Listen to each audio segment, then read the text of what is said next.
Welcome, my friends, to the Black Diamond Call for Monday, the 10th of April, 2017. I'm John Lavenia, as you no doubt have guessed, and we're going to have a fun conversation tonight. I'm really excited about our co-host that we've got joining us here tonight for the first time ever on the Black Diamond Call and the first time ever here inside the Digital Altitude live training call and webinar series. Before we get into that, though, we do have a couple of quick announcements, seeing that we are just 9 days away, less than 9 days now, 9 days away from the Marketing Mastery event happening in Orlando, Florida, April 19th through 21st. And rooms are still available for $189 per night at Disney's Coronado Bay Resort. I kept saying Concord, and those of you who have heard me on other calls say, I think the name of the place is the Concord. Anyway, it's the Coronado Bay Resort. I've been enlightened by none other than Mary D., our Chief Operating Officer. By the way, Mary D. is the greatest problem solver, one of the greatest problem solvers I've ever met. I mean, she is just as cool as a cucumber. If you guys have never met Mary D. and you got a problem, my goodness, she could solve it just like with the use of thought. She is awesome. And anyway, if you want a special rate on a Coronado Bay Resort room, hit support at digitalaltitude.co or events at digitalaltitude.co. Either email address would work, and you'll get the link for the special group rate. And by the way, it's a really good idea. I'll just add this as well. It's a really good idea to be at the venue where the event is happening. I know there are obviously lots of hotels in various cities, including Orlando. However, there's some magical stuff that happens sort of after the sessions, after the workshops, after the meetings, that happens in hallways, that happens in cafes.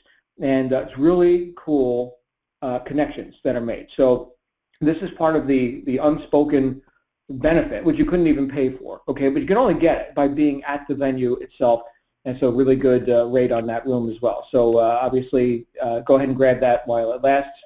Also for VIPs, those of you holding VIP tickets or buying VIP tickets now, which of course you can do at mydaevents.com. We're going to be doing off-site dinner, some amazing entertainment. Party starts at 8. There'll be departures from the hotel.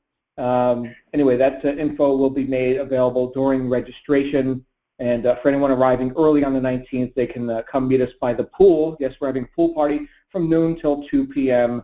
General registration will be open all day from 3 to 8 p.m. And there's also going to be a meet and greet and a cash bar from 7:30 to 9:30 on the 19th as well. Anyway, lots of festivities. It's a big deal. Do not miss this event. If there is any way that you do not have a ticket yet, get one and then get to Orlando. Anyway, I've said enough. We're already 3 minutes into the call. This is the Black Diamond. Here's what we do on this call. It's a little bit different in the way that this call, we just kind of let our hair down if we have any hair. I think my co-host tonight has removed any hair, but just judging by his pictures. And but yeah, we just say it like it is here on the Black Diamond Call. This is about helping you accelerate your own evolution, getting to your goals and your fulfillment of your purposes, hopefully even faster than we did. This is about just accelerating that process, right? I mean, money likes speed, and if you like money and you like to go fast, well, then you're in the right place. So the rules are, see how these ideas that you get here tonight apply into your own life and into your own business, okay? These ideas are for use. As much as I love philosophy, philosophy does not serve me unless I put it to use. So see how these ideas are usable and workable for you. Take what you like and leave the rest. And of course, if my co-host or I say anything that offends you, you'll get over it. That's just how we roll. So what are we talking about tonight? We are talking about overcoming excuses. My goodness, if I had to do a bunch of that in my life, like every day. Every day. So if you're thinking, oh my goodness, we're going to get a lecture from people up in the ivory tower who have never had an excuse in their life, not the case. Not the case, my friends. There's a saying, as easy as it is to do the right thing, it's even easier to not do it. So what does that mean? Well, the title of my first book was Integrity is Everything. And that means that I had to sort of get out of my own way. That means I had to start to confront the ideas that I thought were powerful enough to stop me.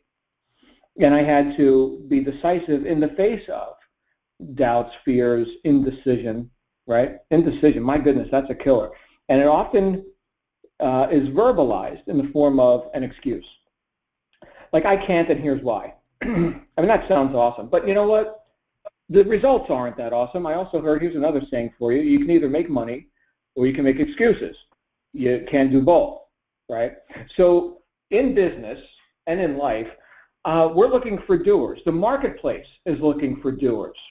Your new members that you're about to enroll, they're looking for doers. They're looking for leaders. They're looking for people who can think bigger and act bigger than the standard issue excuses that stop most people from ever doing anything, tiptoeing through life, hoping to make it safely to death, which is just tragic. Tragic. You know, I've heard from many people who have said that they've talked to their elder relatives on the deathbed and hearing of the regrets of all the things they didn't do. You know, they let the music die in them, so to speak. And my goodness, that is one thing that I don't want to be saying on my deathbed. Assuming I die in a bed, I don't know. I don't have a crystal ball. It's still on back order. But I'm thinking, what can I do right now to be bigger than the excuses, the circumstances, the trivial stuff, which we all have, right? We all came here with a story. We're still writing that story, okay? I mean, you're here now. You're still occupying space on the planet, not 6 feet into the planet. So yes, you're still qualified to keep writing your story. And we all have a past. We all have a past. So a lot of times we find that we get into a bit of a conditioning or a training pattern where we keep repeating yesterday's experiences because we keep bringing our expectations of the future from yesterday into today. And that makes a really interesting equation. You know, what do I expect of this effort that I'm about to do, of this decision that I could make? And a lot of times we don't even think like this. We don't know that we're thinking like this, but a lot of times we start to fashion excuses based on a natural impulse, which is to avoid further pain. Yes, you've got a story, and yes, it's not all happy. I get it. Believe me, I get it. I've got a story too. Oh my goodness, what a story. I'm not done writing mine either, by the way. Okay, but the point is that if we keep dragging the past into the present to try and create a better future, and not figuring out why we're not reaching, we're not pushing as hard as we could, we're not pulling in the current of the marketplace. Yes, the current, the currency, the money, the rewards, the spoils of victory. Why we're not doing that to our fullest extent? Well, we're going to have to look in the mirror and confront the person who keeps showing up at the scene of the crime. So to help us with this, okay, so again, this sounds like a pretty heavy-duty conversation, and it might be. It might be. I know the guy I'm about to bring out here is definitely heavy duty. If you ever see this guy at the live events, my goodness, he is muscle bound like King Kong over here. He knows about overcoming excuses, and he knows about getting on with developing one's mind and one's body, apparently, to be all he can be. And so I honor that. I respect that. So it's with great delight that let me introduce everyone to our friend TJ Fannin. TJ, how are you, brother? Hey, what's going on, John? Doing good, man. Doing good. I don't know if I built you up enough, though, man. You're like King Kong over there, man. What are you doing? King Kong. That sounds good to me. Super excited to be on this call just because in our team we actually have a team page where we add new members and everything, and we do little Monday calls. And I'll share my story, and a lot of people relate with me just because I come from a place where a lot of people can, you know, they resonate with it just because I if you will, started from nothing and worked my way up with this entire thing. So I'm super excited to talk about my story a little bit and dive into the mindset it took for me to get where I am. So if you want me to just go ahead. Yeah, take it away, brother. Cool. Okay. So, yeah, my name's TJ Fannin. I am from New Orleans, Louisiana. I was born and raised down here. Yes, I'm a Saints fan. But I love it down here. The city, people down here are very passionate about being from the city. It's very unique. If you've ever been down here, it's a very unique place. So people are very passionate about, being from New Orleans. So, obviously, everybody knows about Hurricane Katrina. Hurricane Katrina, for me, was a big turning point in my life. We had been through many hurricanes before, and we would evacuate for a day or two. The hurricane would pass, and then we'd go back home. But as everybody knows, Hurricane Katrina was a little bit different. So we evacuated like normal for Hurricane Katrina, and I was actually at my grandparents' house, and we kind of just watched it on the news as it was happening. And in the following days, things got worse, and the water got worse, and we realized, oh crap, we're not going home for a while. So it was kind of like a disbelief state it kind of put me in. So after a couple of months, my parents are originally from Missouri. So after a few months after Katrina, when they weren't allowing people back in the state, we went up to Missouri to stay with some of our family. And it basically it started a whole homesick feeling for me, and because everything I knew was down in New Orleans. So like I said, I was born and raised down there. All my friends were down there. So Katrina happened, and we're in Missouri, and I didn't want to be in Missouri. I wanted to be back home. My parents, it was such a tough road for them. My dad lost all of his business and everything, so he had no way to really make money for us to live. So they decided Missouri, by the way, is a lot cheaper to live, so they decided to move to Missouri for good. For them, it was going home, But for me, it was taking me away from my home and everything I knew. So after Hurricane Katrina, I stayed in Missouri for about 8 months. And then I just got tired of it. I was like, you know what? I'm going back down to New Orleans. I'm going to figure this out. And at the time, one of my friends was living in a FEMA trailer. FEMA trailer are these trailers that FEMA gives out to people whose houses were messed up. So this trailer was about 5 feet by 15 feet. It was the tiniest little thing. And me and my best friend were living in there. And we lived there, and I worked manual labor. Didn't really have the direction of what I was going in life, but me and my buddy lived in the FEMA trailer, and then when it was on his grandmother's property, and she got tired of us being there, basically, so she cut the electricity off on us, and he's like, man, I'm going to live with my mom. I hate to do this, but I don't know what you're going to do, So I lived in the FEMA trailer for about a month after he moved out on this lady's property with no electricity. So I was trying to work and figure out what the heck I was going to do with myself, and ended up, it just got bad. So I broke down, called my mom, was like, Mom, I'm going to come back to Missouri. So I went back to Missouri, and I got into, everybody was telling me I needed to get into college, apparently. So I went to a community college and absolutely hated it one semester. And then after that semester, I picked up and said, I'm going back down to New Orleans. I'm going to make it work. So went back down to New Orleans again and started living with friends and family, and worked manual labor for about another 8 months. And after 8 months, I really just was lost with where I was supposed to go with my life. I wasn't making that much money.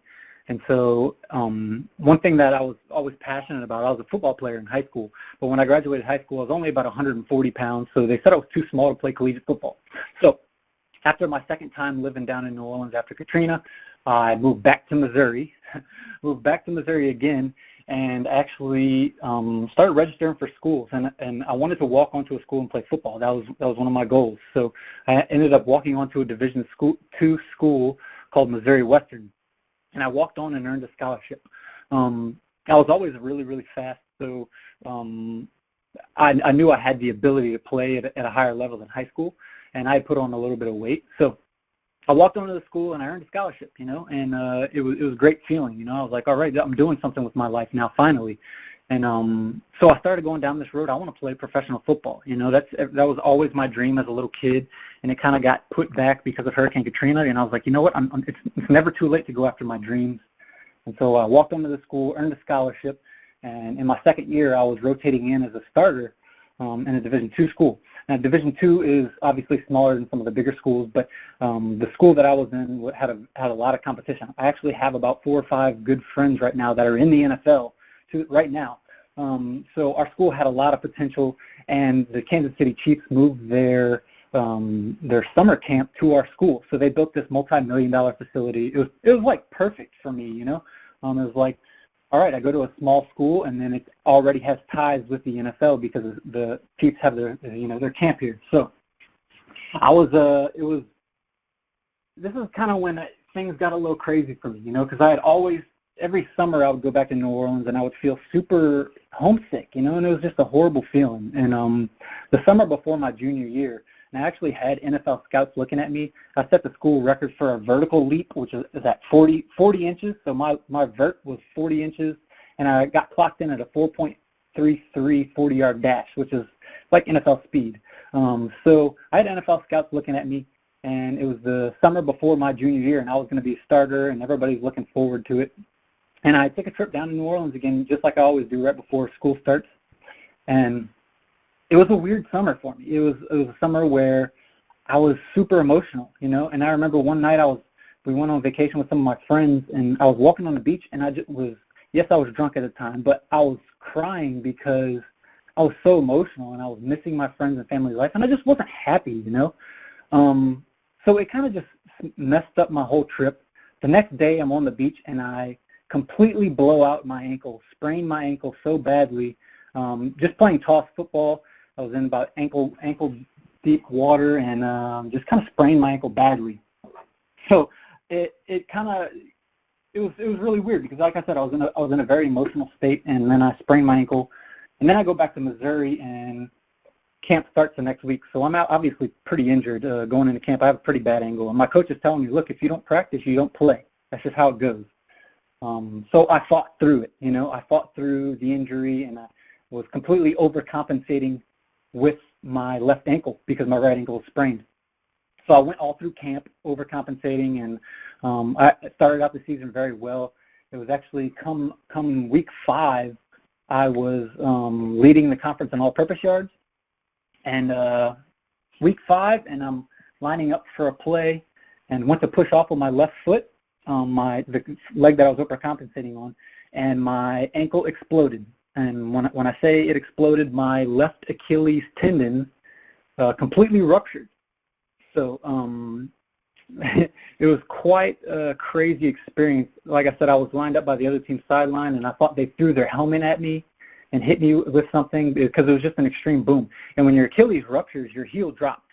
So I initially went to take a step, and my heel's touching the ground, and I can't move my toes. So my toes are up in the air, and my heel's touching the ground. So I immediately knew something was wrong. I didn't know it was an Achilles. But I one-legged hop all the way across the field, got to my trainer. I was like, I broke my ankle or something. And he's like, what are you talking about? And he went to feeling on the back of my leg, and he's like, that's your Achilles, bud. So my Achilles ruptured completely and rolled up into my calf.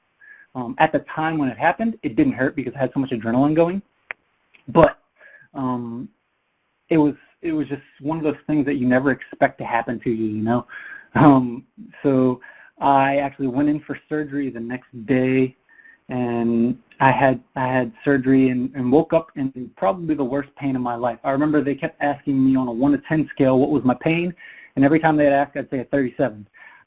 So it was pretty crazy, and I had a full leg cast from my ankle all the way up to my buttocks.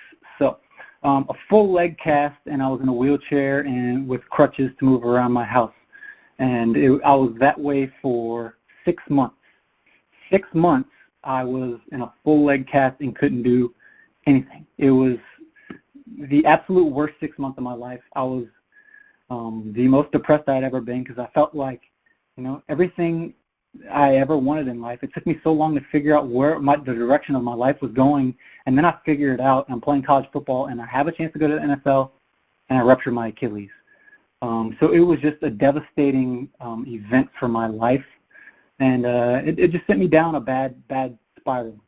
Now, I know that my story is very, very long, so I'm going to get to the point of all this, trust me. But, yeah, like I said, 6 months in a wheelchair and with a ruptured Achilles tendon. It was very gruesome, and thank God I had good friends to push me on my wheelchair to class. I didn't go to class that often, but I did still pass all my classes. But after 6 months, when I got my cast off and I started doing rehab,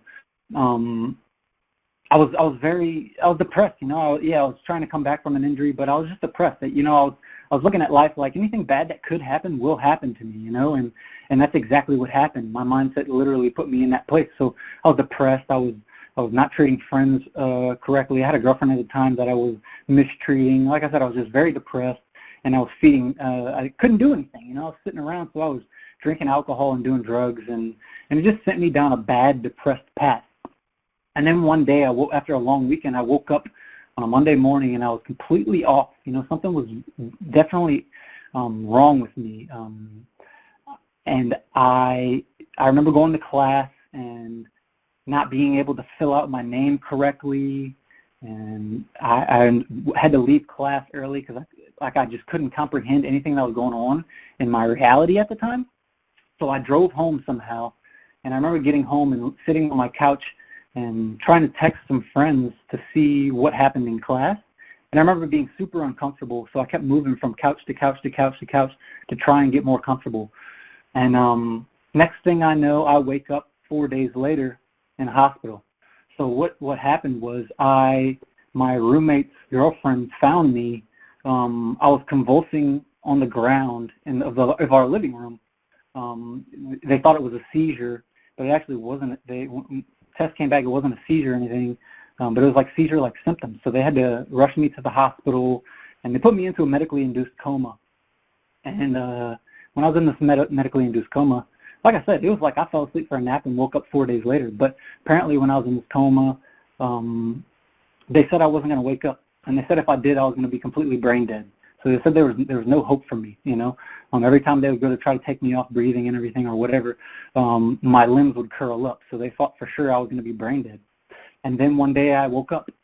And I proceeded to hit on every nurse that was in my area. And I had a catheter that I was trying to pull out. And I was trying to dance up and down the hallways. I was completely oblivious to what happened, but I was so out of it from being in a 4-day coma, I guess all the drugs ahead of me, I never grasped what happened to me. But so the next couple of days, I went home with my family, and the next couple of days I kind of tried to piece together what the heck happened. And it took me so long to realize, like, I went into a coma because I went back for EEGs, and they tested my brain and found nothing wrong with me. Like I said, they thought it was a seizure, but it wasn't a seizure. So nobody really knew what was wrong to me, but it took me a while. I ended up coming back from the injury and finishing my rehab on my Achilles, and I played my senior year less than a year after rupturing my Achilles. Now, I didn't play as much as or up to my full potential that I would have before, but I did play and did do okay. But needless to say, my football career was over. So I ended up graduating college, and after I graduated college, I really kind of started to dig into, what the heck happened? Like, what is this journey of my life supposed to be, And it took me a while, but after I graduated college, I was like, this time I'm for real. I'm moving down to New Orleans again, and I'm going to create a life that I can be happy with. So I moved down here and got a job. Go figure. This is the third time. Only this time things were a little bit different. I kind of slowly started diving into mindset and the law of attraction. And then I picked up a book, and this book literally changed everything for me. This book is called Ask and It Is Given by Esther and Jerry Hicks.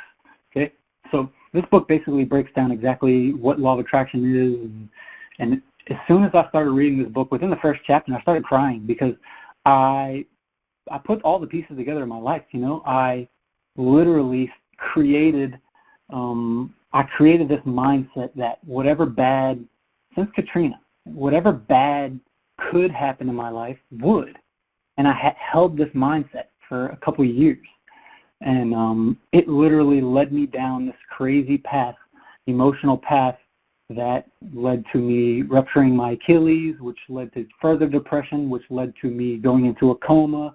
And then I had this whole awakening experience. So as soon as I started reading about law of attraction and realizing that my thoughts literally created my reality, my focus on bad things going on in my life was attracting more of that. I put these pieces together, and it was the craziest experience I've ever had. Like I said, I started reading this book, and I was obsessed. I was obsessed with law of attraction and mindset, okay? Because I started realizing, wow, I went through all that because of my own thoughts about my life. The way I perceived my life literally affected how it played out. So it was a pretty crazy experience for me. And yeah, so I kind of just dug into mindset stuff. I was like, you know what, I don't necessarily know where my life's going to go, but that's okay, I don't have to know exactly how I'm going to get where I'm going to go. I just need to know that I can control where I go with my mindset on things. And then that's when I fell in love with Instagram. So I fell in love with Instagram and started trying to, mess around with getting followers and using hashtags and all this normal stuff. And I found my mentor on Instagram. It was kind of crazy. I literally signed up, and I had no idea what I even signed up for. And this is not BD042 that I'm talking about. This is a previous company that I was with before I had the success I've had with BD042. But I found my mentor, Justin Holland, on Instagram, randomly signed up under an Australian guy and had no clue what I was doing. And he must have thought I was some train wreck because when I joined, I had never owned a computer in my life. And I didn't even have a computer when I first started up. I had a tablet. So I was completely not tech savvy and had no idea about the online world. Had no clue about marketing, sales funnels, any of this stuff, So, yeah, it was pretty crazy that I was at a point in my life where I was like, you know what, I'm not going to worry about how things are going to happen for me. I'm just going to focus on the fact that I control my own happiness, and if I control my mindset, the how will come to me. I don't need to worry about the how. I just need to worry about the why and why I want to get where I want to be.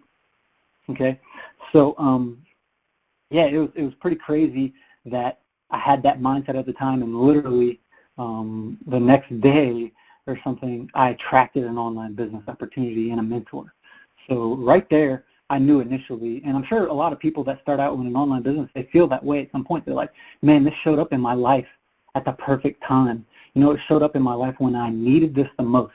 And for me personally, that's exactly what happened. I trusted my instincts. I trusted the fact that I attracted this experience. If I attracted everything bad that happened to me in my life, I could attract something good too. So when an online business and a mentor came to me, showed up in my life, I trusted it, and I had no doubt that I was going to make this work. So like I said, Justin, he put up with a lot of crap in the beginning because I would ask the stupidest questions just because I had no clue about any of this. I never used a computer before. You should still see me type. When I type on a computer, it's like 2-3 fingers, but I'm actually pretty effective with it now. But like I said, I started this with the tablet, so my journey was pretty crazy. But the one thing that helped me out every single day was mindset. I dove into personal development every single day. There's not a day that went by that I wasn't reading a book or listening to an audio on law of attraction, personal development. I read Think and Grow Rich. I read 4-Hour Work Week. I read all these books, and it literally changed my perspective on what was possible in this world. So I had the mindset, and I didn't care that I didn't have the technical abilities. I was going to get where I wanted to be no matter what. Now, don't get me wrong. I didn't just join a online business opportunity and succeed right away. Okay, I had extreme struggles. For my first three months or so, I couldn't figure out some of the simplest things because, again, I was working from a tablet. So try figuring out how to right-click on a tablet. I trust you, you'll be like me and want to step out the window because I almost did that 3 or 4 times. But I stuck with it, and I realized, it's not going to be a straight arrow straight to the top of where I want to be. There's going to be things that are going to test me. There's going to be things that I'm not going to know how to do that I'm going to have to figure out how to do. There's going to be things I'm uncomfortable with doing. I was uncomfortable with getting on video and talking in front of people. That was not a strong point. I even dropped out of a public speaking course in college, and now I'm actually pretty well at speaking. Oh, from what I think at least. I dropped out of a public speaking class, and here I am talking on a call right now. So I realized I was going to have to do things that I wasn't comfortable doing, but I also understood that the life I was living in the past, and at that time, if I continued doing the things and living that same normal life and not, getting out of my comfort zone and doing new things, then I was just going to continue to live the same old life. And that wasn't for me. So I said, screw it. I'm going to figure this out. I'm going to do videos. I don't care what people think of me anymore. I'm doing this for myself. At this time, when I just started all this and I was just starting to struggle, my girlfriend found out she was going to have twins. Okay? So talk about the weight of the world coming down on me in the middle of me trying to figure something out. So it was pretty crazy, but at the same time, it was more motivation for me to figure this out. I remember one day I had probably about $15 in my bank account. And this was after I started working online. And I knew when I was going to have to pay for the online business, like the monthly recurring payment. I knew exactly when that was coming out, and I knew that I didn't have it in my bank account. And this was at the time when I was ready to quit. I couldn't figure things out. I was using a tablet. So I remember that night thinking, this payment's going to come out tomorrow, and I don't have the money in my account. You know, something's got to happen. And I remember sitting there thinking, like, is this really for me? Like, am I really supposed to be on this journey to working online? And I remember just thinking, you know, just show me, you know, God, show me that I'm on the right path. You know, just give me a sign that I'm on the right path. And so I went to bed, and the next morning I woke up. And anytime you work online, most people, when they wake up, first thing they do is they check their emails, you know, just to see if they've made sales or whatever. So I remember waking up the next day, but only I wasn't going to check my emails. I was going to check my bank account because I was almost for sure I was going to be negative in my account, and I was going to be hit with overdraft fees and all this. I checked my bank account, and somehow I received like, I think it was $20 or $30 from, because I was doing stuff with fitness too, so I was making like $20-$30 a month from fitness supplements and stuff. The money came in my account overnight, right before the payout went out, and I didn't go negative. So I knew right there, that's a freaking sign if I've ever seen one, you know. So I stuck with it and stuck it out, and you know, I trusted Justin, and I trusted that working online could be possible for me at that point. You know, so one of the big things that happened to me is I was still working from a tablet, but I went to my first event. Okay, now John was talking about the power in events. Look, the power in events is real. This is not just some hype about, you know, getting to an event to hear people talk. It's more than that. Okay, the relationships you make at events are what changes your life and what changes your business. Okay, for me personally, when I went to my first event, I initially saw all these people, okay, all these people that are making this crazy amount of money online. And just seeing them and speaking with them, being next to them, I realized, you know what, these people aren't anything special. They're exactly like me. You know, they're just normal people that put in the work to figure this out. They didn't blame a company. They didn't blame their sponsor for not helping them. They didn't blame their training or their whatever they were doing for their business. They didn't blame that. They literally just took action and figured stuff out. So I saw these people that were making this happen. I was like, if these people can do it, I can do this too. So my first month after being at an event was my biggest month online at that time. I had my first $5,000 month from a tablet. I brought my tablet to the event and everything. People were laughing at me when I was there. But I had my first 5K month from a tablet, and it was just surreal for me, you know. And this is while we're pregnant with twins. So it was crazy, you know. After the event, I went back. You got to realize that I had a full-time job at this time.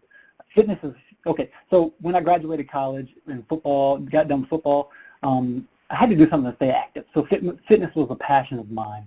That's why I got on Instagram to begin with, because fitness is a big niche on Instagram.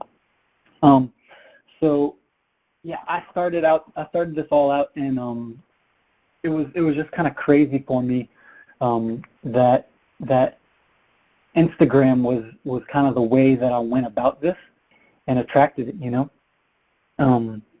So yeah, I had my first 5K month, and then proceeded to just believe in myself more from there on. You know, I realized that, you know, if I could have one 5K month, I could double that, and if I could double that, I could double it again.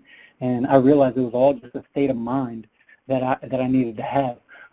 Like I said earlier, success isn't always a straight arrow to the top. You got to realize it's going to be up and down, up and down, up and down. And the one way to get past that is to have a strong mindset, is to listen to inspirational stories, is to listen to motivation, do personal development every single day. Because when you have those bad days, when you're not things aren't going your way, you can sit back and become inspired, to be motivated, and realize your higher path on this is still there. You just have to see through the dark times sometimes, because there's always a silver lining in the cloud, you know. So for me personally, it was a thing that I realized, you know, I can do this, and other people can do this, and there's no reason if someone else could do it, could do it, that I couldn't, you know. So that was big for me, the event, and then staying in tune with my mindset on a regular basis. So I was super pumped at that time, and then we found Digital Altitude, and things have just kind of gone crazy in this past year since I found Digital Altitude, just because there's so much leverage in the system, and it's just incredible. You know, it lines up so perfectly with what I'm trying to do. So I have no doubt that I will reach my goals. Like I said, I've only been working online now for 2 years, and I see some people that have been working online for like 8-10 years, and it's like, wow, when I get to that point, when I've been working online that long, I can only imagine where I'm going to be, you know. So I'm just super excited to be able to be a part of this entire family. I looked at this entire thing as an education. I realized it wasn't going to be a get-rich-quick scheme, because those don't exist. You know, you have to put in work. You have to be patient with the process. You have to learn things that you're not used to doing, and you have to kind of, you know, just go at your own pace. So I looked at this as an education. I said, if I went through 5 years of college, you know, and got a degree and went through all that crap, a degree, might I add, that is useless to me at this point. I looked at this as an education. You know, I looked at it as when somebody wants to become a doctor, they don't just start college or start going to medical school, and within the first semester you're like, you know what, I'm not making any money, I give up. It just doesn't happen. So for me personally, I saw this as, you know what, I'm going to give this my best shot. I don't care how long it takes. I see other people doing it. I don't care how long it takes. I realize their journey is not my journey. If he's succeeding this fast, just because I'm not succeeding as fast as him doesn't mean I can't, you know, still reach my goals with this. So I looked at this as an education, and I was patient, and I stayed on my mindset stuff. So for me personally, that was really big. My mom always told me that patience is a virtue. The one thing that I've never really had a lot of is patience. And working online, you have to be able to develop a little bit of patience to figure things out. You can't always rely on the best Facebook ads training. You can't always rely on the best team training that your sponsor has in order for your success. You have to go out and do it yourself. You have to figure things out. There's only one way you're going to find out if something works or not, and that's to do it. And it's okay if it doesn't fail, because you're going to learn from that, and you're going to learn and be able to do it better next time. So that's the kind of mindset approach that I had about this, and I pretty much got that from lifting weights and playing football my entire life. I realized, you know, you got to put in work. One of our mottos is hard work pays off, and it's the truth. You know, a lot of people see the potential in this business opportunity, and they think it's going to happen overnight. Not saying that it can't, because we have a lot of people inside my team personally that are succeeding big really fast.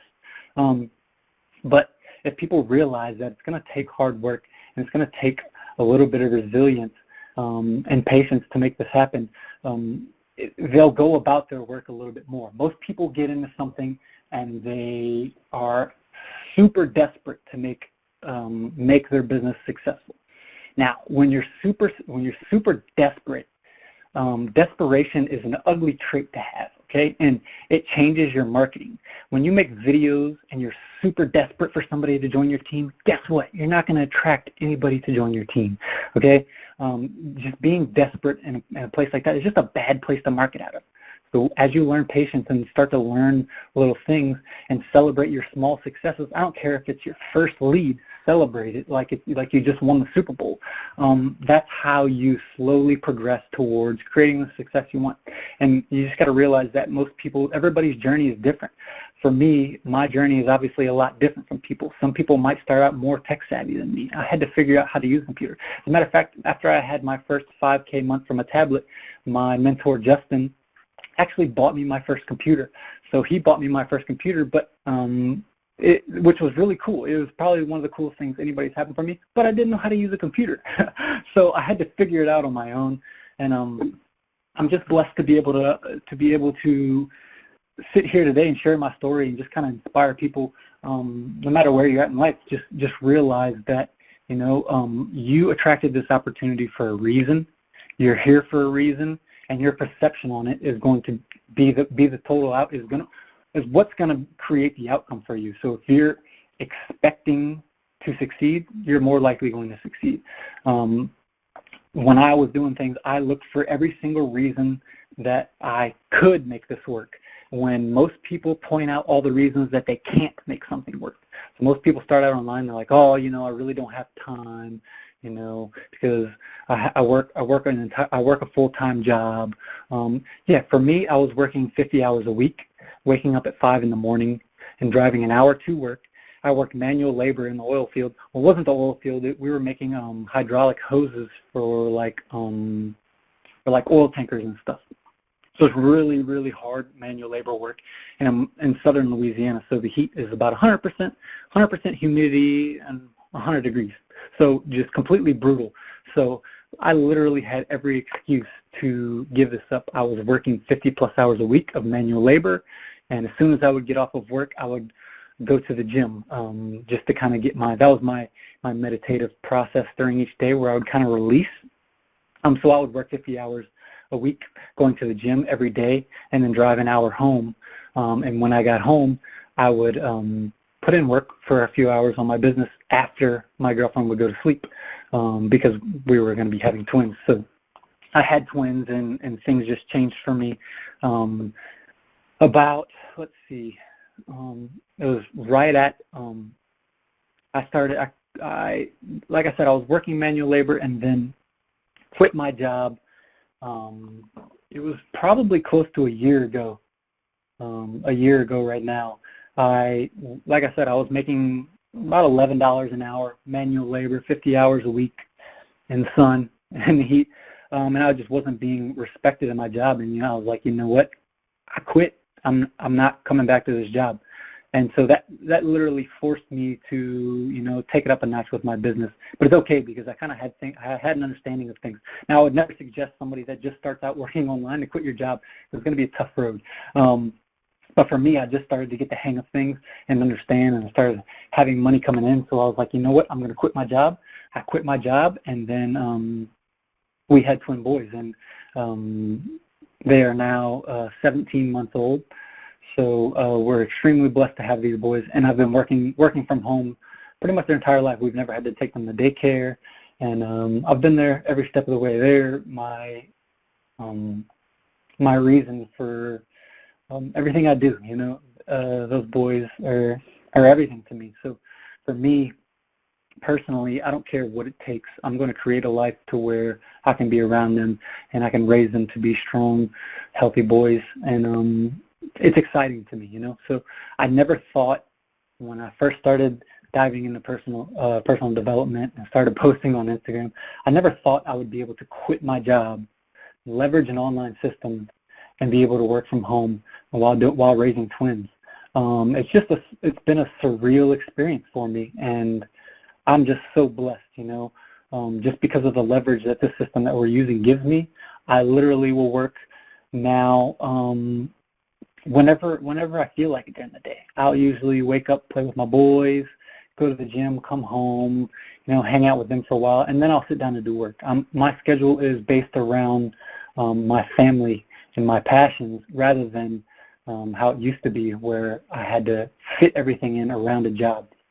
So for me, my success was very important, just because I had a strong reason why, and I was willing to do whatever it takes. I didn't care how long it took me.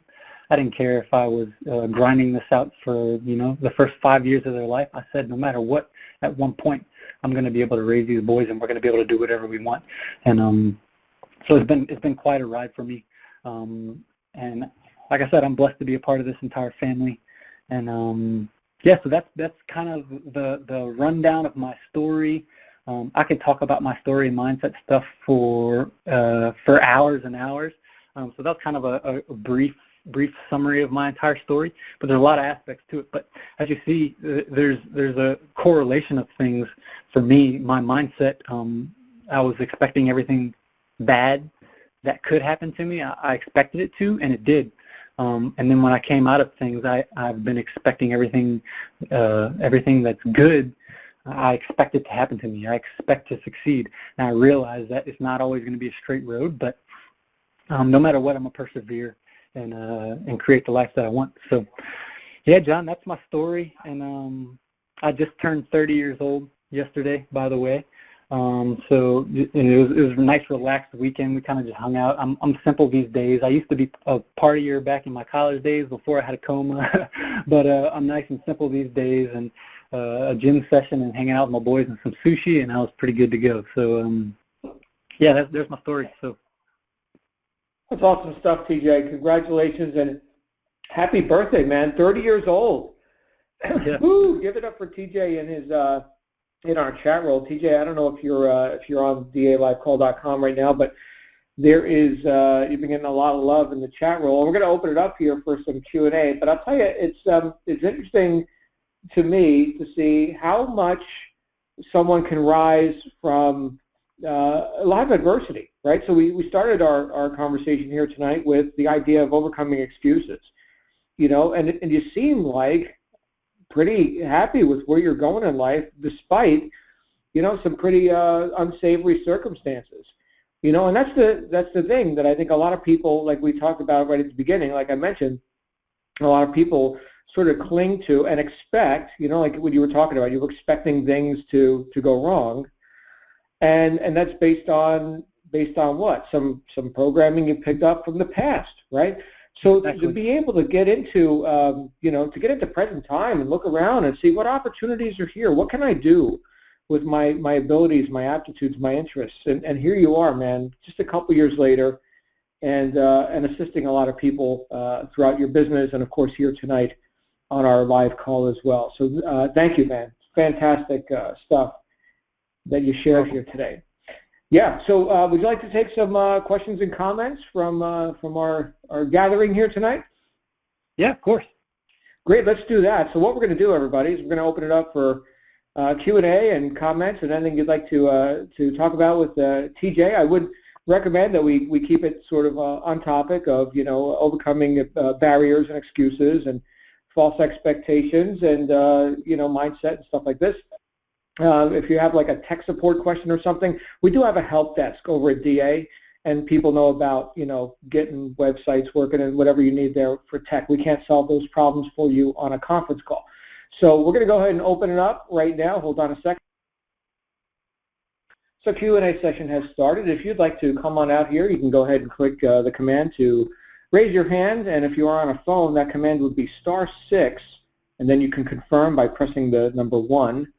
Or cancel by pressing the number 2. Looks like somebody was just trying to jump out there. Again, this is your opportunity to speak with TJ directly right here on our live call. So if you are joining us live, go ahead. I see our first caller. Well, our first caller jumped in and out of queue. Again, don't be shy. If you want to come on out here, now is the time to do it. This call is for you. We're going to go to our first caller. Please don't cancel. I'm going to go ahead and go to our first caller here, which is Rusty. Rusty, you're live on the air.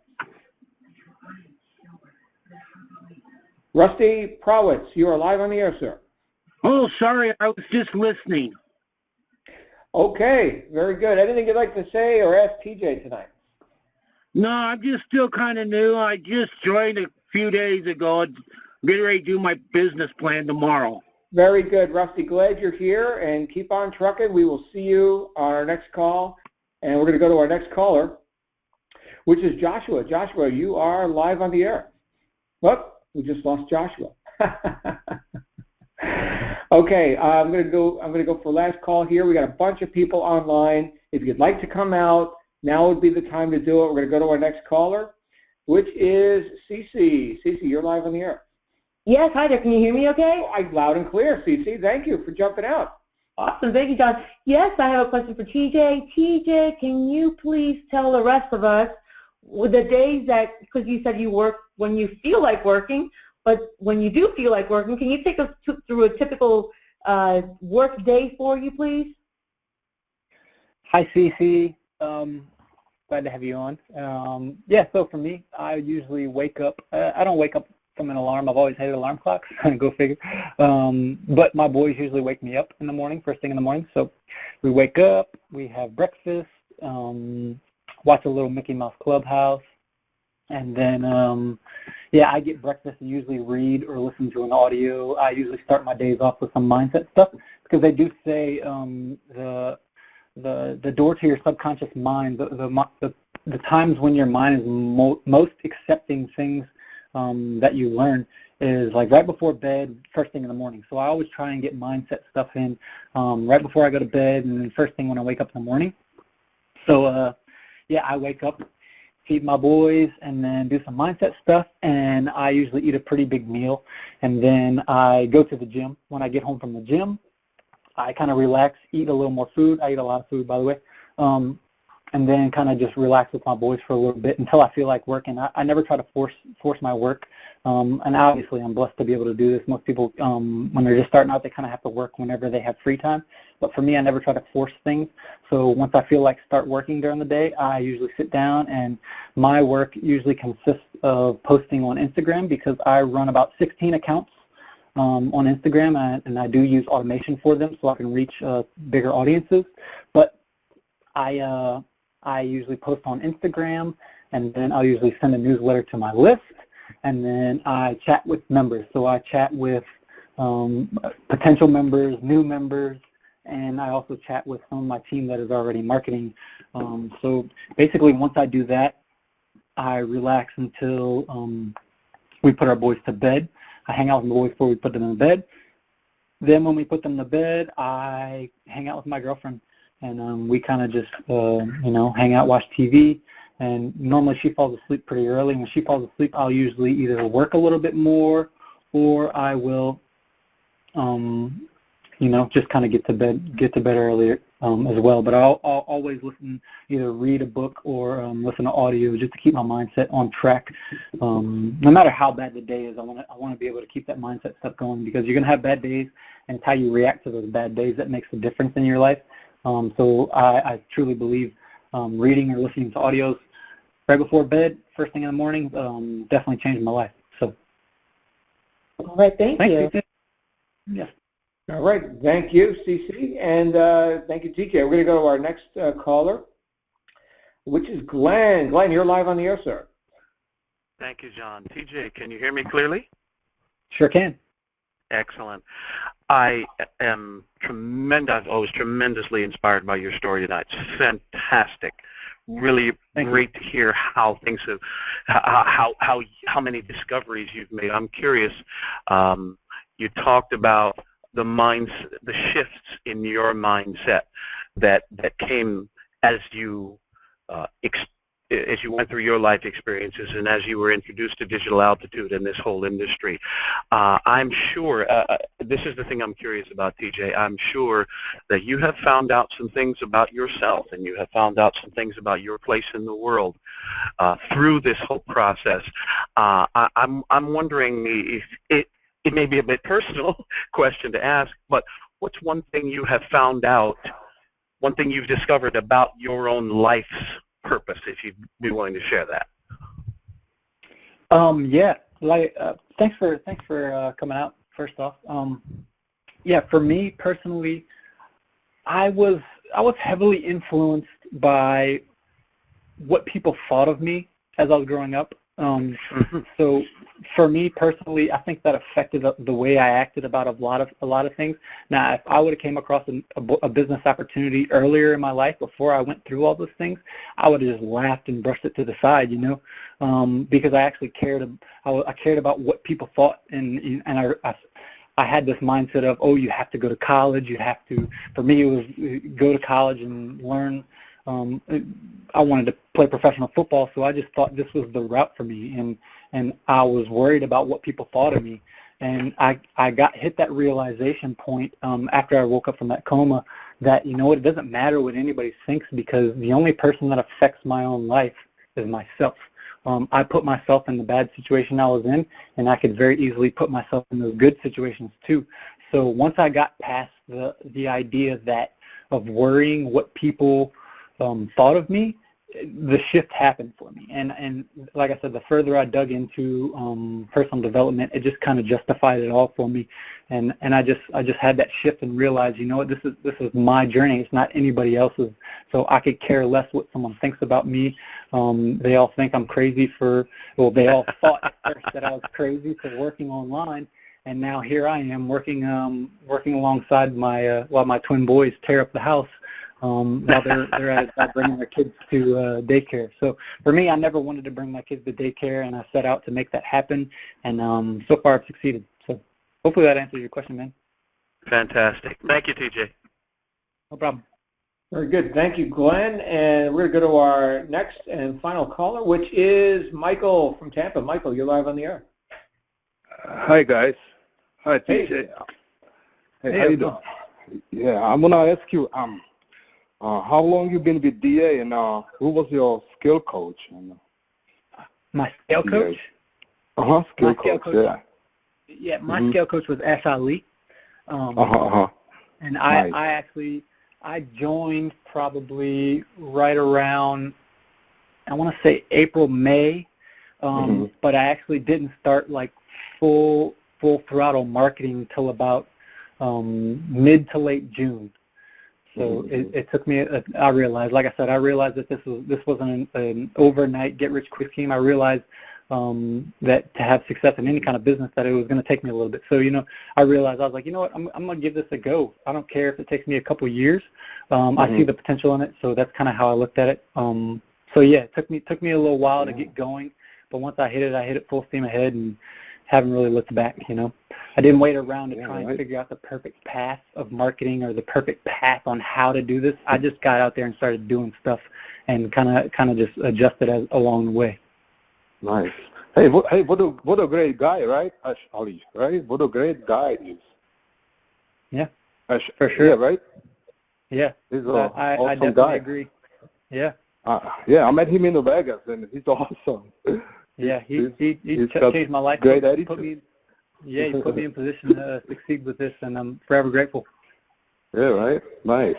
Oh, thank you. Very nice story. I really like it, and thank you. I appreciate you guys for having me. Thank you. All right. Thank you. All right. Thank you, Thank Michael. you so And much. with that, we're going to end Q&A. All right. And so, let's wrap up with that. TJ, thank you so much for coming out here and sharing your experience with the entire Digital Altitude community. We're very much looking forward to seeing you live and in person. And where are we going? Yes, that's right, Orlando, Florida, in just 9 days. So I'll see everybody there. TJ, any closing comments from you tonight? I would just say, like I said, guys, realize that give yourself time to figure this out. Don't stress on other people having success faster than you. Realize this is your own journey, and just stick with it, and you'll do great. Like I said, mindset every single day. Even on those bad days, that's when you need it the most to keep yourself in check. So that's all I got. There you go, man. There it is. Thank you, TJ. Everybody, have a great night. We're going to see you back here tomorrow on the wake-up call. Of course, that's at 10 a.m. Eastern U.S. time. And, of course, everyone here is welcome. And in the meantime, make it a great night. You certainly deserve it. We'll see you tomorrow morning. Bye for now.